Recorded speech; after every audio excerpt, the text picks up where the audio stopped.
Have you ever noticed that the fiercest battles never happen on streets or fields, but behind your forehead? Fear, anger, anxiety, they don't knock politely. They crash in, rearrange the furniture of your mind, and leave you exhausted. Man or woman, young or old, no one is spared. Some drown it with work, some bury it under laughter, others hide it under luxury. But when the night grows quiet, the storm always returns. Here's the paradox no one tells you. Those storms are not intruders, they are raw winds. And a ship without wind never sails. Peace is not a lake without ripples. It's learning to dance with the current while the thunder still shakes. Imagine your thoughts as a hall of mirrors. Each fear is just a reflection, bent and stretched, convincing you it's real.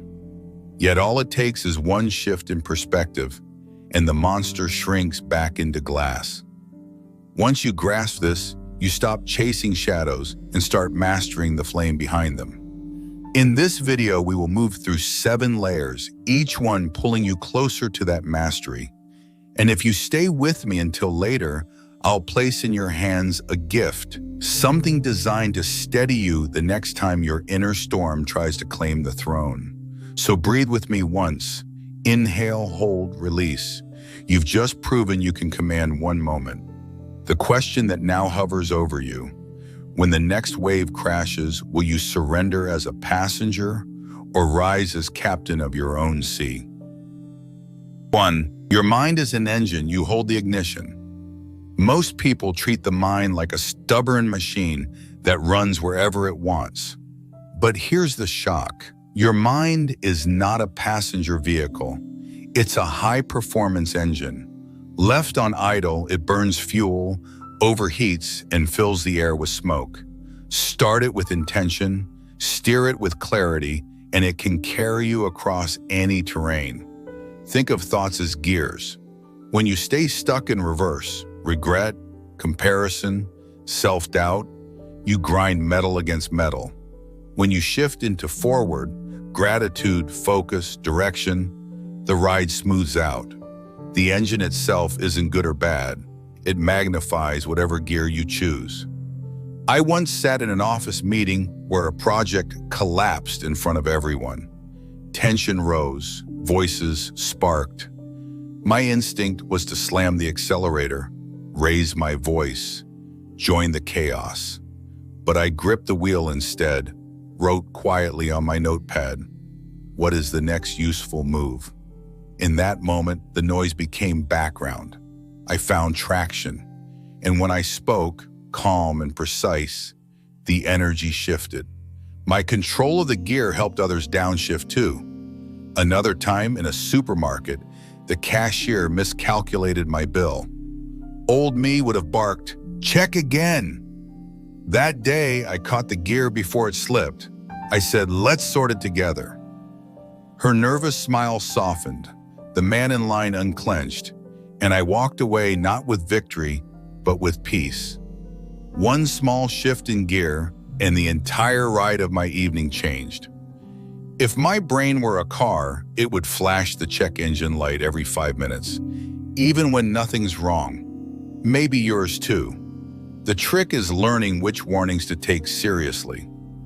The goal is not to eliminate negative thoughts. Engines need friction to move. The real mastery is deciding which gear deserves your fuel. Practice now the ignition drill. Close your eyes, inhale for 5, hold for 2, exhale for 7. Whisper to yourself, "I hold the key, not the engine." Picture one worry today as a gear grinding. See yourself clutch, shift, release.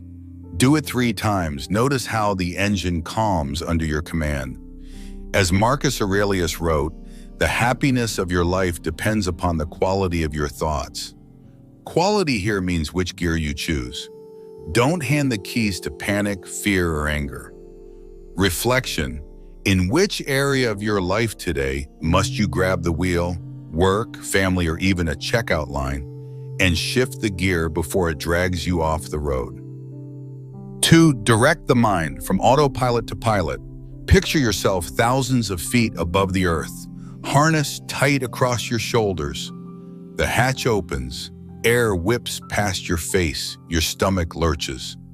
And then, without permission, it isn't your body that leaps, it's your thoughts. Panic shoves you forward, rage yanks a strap too soon, doubt murmurs the parachute won't hold. You're tumbling, spinning, the world a blur. That is life on mental autopilot. Here's the twist. You're not just cargo falling through the sky. You're the one with the handle in your grip. Fear may push, worry may scream, but the decision to steady, to guide, to glide, it belongs to you. Most people spend the day in a mental plunge. A careless word feels like the canopy tangled. A short email reads like catastrophe. By night, they collapse in bed drained, not from reality, but from the inner dive their head insisted was fatal. Truth is, I've always been terrified of heights. So when my own mind drags me into a freefall of anxious thoughts, it feels too real, like I'm dangling with no parachute. But at least with the mind, I can choose when to pull the cord. The answer isn't canceling the leap. The leap is life itself. The answer is learning the sequence. Breathe, pause, pull. Gusts of anger and fear will always rush in, but a skilled jumper doesn't fight the wind. He angles the fabric, catches lift, and uses the very force that once threatened him. So try this exercise. The ripcord pause. When a heavy thought yanks you downward, stop. Step 1. Whisper to yourself, this is a jump, not a crash. Step 2. Take a full inhale, hold briefly, exhale long, as if you were leveling your chute. Step 3. Ask, what tiny strap can I pull right now?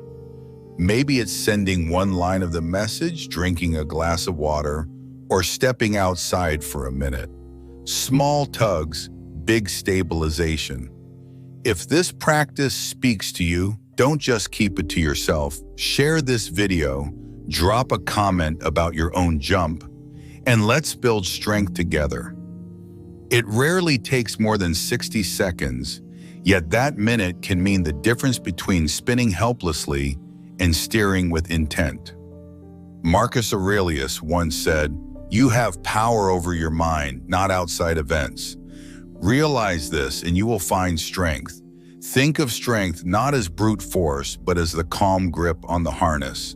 The descent still happens. The landing, though, is yours to direct. So let me ask you, this week, when your thoughts shoved you out the door, did you spiral or did you remember the line in your hand? And next time, will you surrender to the gust or rise as the pilot of your own descent? 3. Stop the Runaway movie in your head. How many times this week did your chest tighten before anything even happened? How many times did you rehearse a disaster that never came true? How many nights have you lost to scenes your mind directed, but life never filmed? Your mind might just be the greatest filmmaker alive, yet for some reason it insists on screening horror marathons only you attend. With zero budget, no actors, no studio, it still produces scenes so vivid your heart races as if it were real. A small delay in response from a friend turns into a betrayal scene. A presentation tomorrow becomes a public humiliation montage. Your mind directs, edits, scores, and screens it all before a single thing has happened. I once agreed to share a story at a small community event. The night before, my head produced the same film. Microphones squealing, faces frowning, silence stretching like judgment. That midnight screening dragged on. Each cut intensifying the dread until dawn. By morning, I was drained, not from reality, but from the private theater in my mind. And when I actually stepped on stage, none of those horrors came true. Another time, a partner texted, "We need to talk." My head instantly projected a highlight reel of everything that could implode. My pulse spiked. But when we met, it was simply a surprise plan for a weekend trip. The suffering had been self-produced, paid for by my own attention. If Netflix streamed the same anxious reruns my brain does, it would be sued for emotional damage. Yet somehow, I keep renewing my subscription. The point is not to erase imagination. Imagination is a gift. It built bridges, art, inventions. The problem is letting it default to horror genre every time. A wise director uses the same lens to film courage, joy, success. Here's your practice. The title card method. The next time a scary scene plays, pause and label it. Worst case fantasy. Then write or whisper 2 alternative trailers, one realistic, one hopeful. Example, instead of "I'll fail the meeting," say "I'll learn something new," or "They'll ask a question I can answer clearly." Run the new clip 3 times. Notice your body shift. Seneca once wrote, "We suffer more often in imagination than in reality." The line is ancient, but it lands today. Most bruises are shadows, not strikes.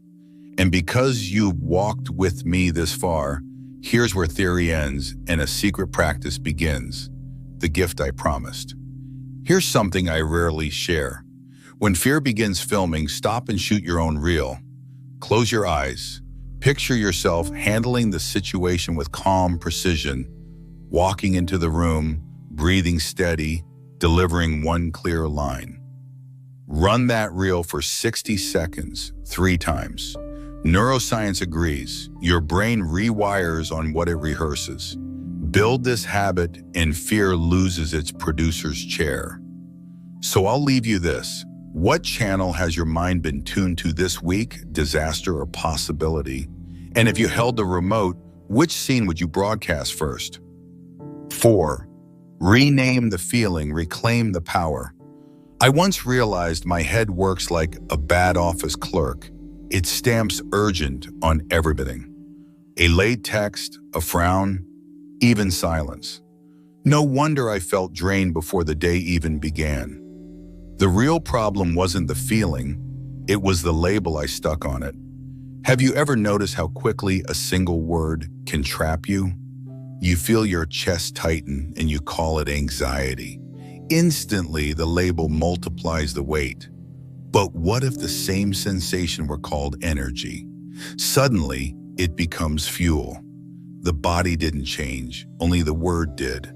Emotions are like files on your desktop. The sensation is raw data, but the label is the file name. Call it panic and the system crashes. Call it readiness and the same file launches you forward. I remember standing before a group in the office, hands slightly shaking, heart pounding. The old me would whisper, "I'm too nervous. I can't do this." But that day I chose different words. This is energy. It means I care. My pulse didn't vanish, but it steadied into focus. What had been fear became fuel. Or think about training at the gym. On the last set, your arms tremble, breath heavy. If you say weakness, you'll quit. If you say growth, you'll push one more rep. Same body, new story. Here's something you can try right now. When a strong feeling hits, pause. Step 1, describe only the sensation, like weather data, fast pulse, warm face, tight chest. Step 2, choose a label that serves you. Focus, readiness, growth. Step 3, take one micro action aligned with the new name. Breathe once, speak one sentence, take one step forward. Do this 3 times a day and watch how quickly the dictionary of your inner life begins to change. If you're starting to see how words shape your world, hit like so more people can find this message. And write in the comments, what label will you rewrite today? The Stoics understood this deeply. Epictetus reminded us, people are disturbed not by things, but by the views which they take of them. The view is often nothing more than the word we stamp on a moment. So ask yourself now, what feeling in your life has been mislabeled as weakness, when in truth it's just proof that you're alive and stretching? And what new name will you give it the next time it knocks on your door? 5. Understand your mind like a system, not a mystery. I remember walking into a client's office with Kai, my mentor, by my side. The air was stiff, numbers on the table, questions sharper than knives. My mind wanted to spin. What if I fail? What if I lose this contract? But Kai didn't even flinch. He whispered, almost too soft to hear, "It's just a system." Watch it, he was right. The client's doubts triggered my loop. Cue, pressure, routine, panic, reward, self-sabotage. But that day, because Kai reminded me, I caught the pattern. Instead of spiraling, I breathed, slowed my voice, and answered one question at a time. By the end, the meeting turned, not because the client changed, but because I did. That was when I saw clearly, the mind isn't a mystery to fear, it's a system to study. And systems, once understood, can be redesigned. Think of your mind like a high-performance lab. Whatever you repeat, it cultures. Feed it panic, it grows panic. Feed it gratitude, it grows resilience. The petri dish never argues. It simply multiplies what you drop in. At 3 p.m. in a cafe, fatigue hits. Old loop, cue, yawn, routine, doom scroll, reward, stimulation. New loop, cue, yawn, routine, stand, walk outside, drink water, reward, clarity. Same system, different routine, new result. People think they fail because they're weak. No, they fail because they trust motivation. Motivation is smoke. Systems are steel.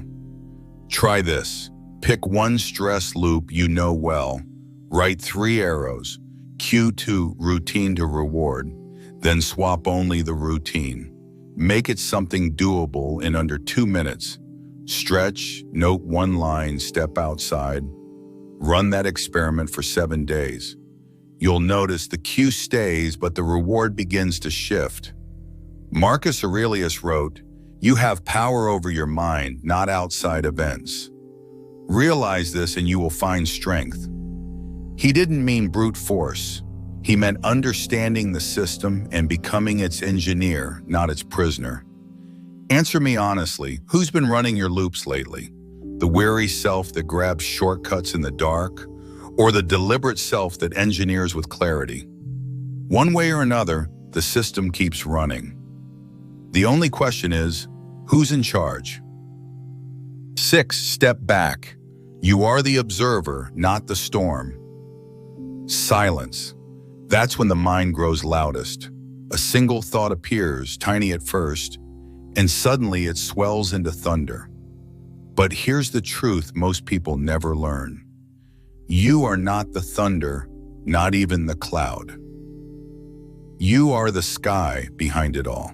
Think of your thoughts as trains rushing through a station. Some are noisy, some fast, some late, some broken. The mistake is believing you must board every single one. The moment you step back onto the platform, you realize movement is constant, but you don't have to be dragged by it. I once found myself stuck in a traffic jam, horns blaring, minutes slipping away. In my head, a thought shouted, "You're late, everything's ruined, push forward." My grip tightened on the wheel, heat rising in my face. For a moment, I almost let anger drive, but I paused, inhaled deeply, and observed. This is frustration knocking at the door. By calling it out, I gave it form, and suddenly it no longer steered me. The road did. Another time, during a family dinner, a relative's harsh comment stung. My first impulse was defense, but I caught the thought midstream. I whispered internally, "This too will pass through." And just like a train vanishing down the tracks, the anger dissolved quicker than it would have if I chased it. I'll admit, years ago, I was the kind of guy who snapped loud at anyone who crossed me. Looking back now, it wasn't strength at all. It was immaturity, a boy in a man's body. Here's what you can try. When a strong emotion hits, don't fight it. Instead, label it softly. This is worry. This is frustration. Breathe in fully. Breathe out longer. Visualize yourself standing on the platform while the train roars past. No need to ride, just watch. Science confirms what the Stoics already knew. Naming lowers intensity. Epictetus taught, it's not what happens to you, but how you react to it that matters. Observing before reacting is the hinge of mastery, so I'll leave you with this. Next time your mind floods with noise, will you leap aboard the first frantic train, or will you stay on the platform, steady, calm, watching it pass? The station is yours. The choice is yours. If this shift helps you step back from your own thoughts, subscribe now, because the next layers will take you even deeper. 7. Train your mind daily to conquer negativity. Stop waiting for one book, one video, one breakthrough to fix you. It won't. Discipline isn't lightning, it's firewood. You feed it daily or it dies. I used to think a single insight would flip a switch forever. But the next morning, the same old fears knocked on the door. Real mastery isn't in the spark, it's in the routine. Every day you train or every day you drift, there is no neutral. Think about brushing your teeth. You don't say, I did it yesterday, I'm fine for the month. You repeat it because hygiene is maintenance, not a miracle. Your mind is the same. Negativity builds up like plaque. If you don't clean it daily, it owns you. One of my lowest points came when I stopped training my mind. Bills piled up, calls went unanswered. My head swarmed with what ifs. I waited for motivation, but it never came. Then Kai said quietly, you don't train when you feel strong. You train so you can stand when you're weak. That line cut through the fog. From then I built a nightly habit, 5 minutes with a notebook, writing down what triggered me, what I could control, what I had to release. The habit didn't erase pain overnight, but it gave me traction. I used to believe I'd journal like Marcus Aurelius. In reality, some nights all I managed was scribbling. Today sucked. I survived. But even that kept the loop alive, and survival was enough to grow from. Here's something you can do tonight. Before you sleep, grab a page. Write 3 lines.